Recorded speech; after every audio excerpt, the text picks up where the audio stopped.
Queen Elizabeth மலையாள படம் இப்போ தமிழையும் வந்து ரிலீஸ் பண்ணியிருக்காங்க. குயின் எலிசபெத் ஒன்லைன் ஸ்டோரி என்ன கேட்டிங்கனாக்கா, ஓப்பன் பண்ணால் ஹீரோனை வந்து அடக்கம் பண்ணி நிற்கிறாங்க. என்னென்னு ஃப்ளாஷ்பேக் ஸ்டோரிக்குள்ளே போனாக்கா, ஹீரோனி வந்துட்டு ஒரு மிர்ச்சி மாதிரி யார்கிட்ட தானே தம்பிக்கு 33 வயசாகுது, கல்யாணம் பண்ணிக்க சொன்னால் அக்காவை கல்யாணம் பண்ணிக்க சொல்கிறாங்க ஃபஸ்ட்டு. ஆனால் எனக்கு நான் கல்யாணம் கேட்டேன்னா அப்படின்ற ஒரு சோலோவான ஒரு பொண்ணு ஆஃபீஸ் வச்சு நிற்கிறாங்க. அந்த ஆஃபீஸில் அவங்க தான் ஹெட்டு.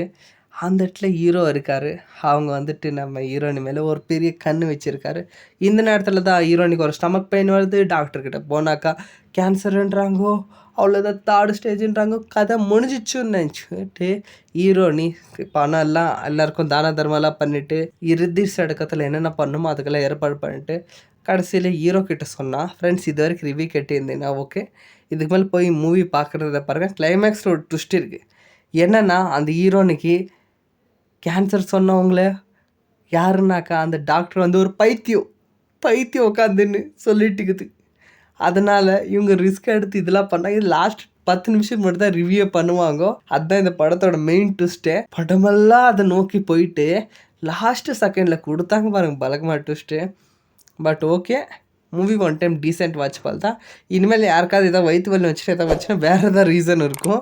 அவன் சொல்கிறான் இவன் சொல்கிறான் நம்பாதீங்க, ஓகேவா? Leave your life very happily. Thank you.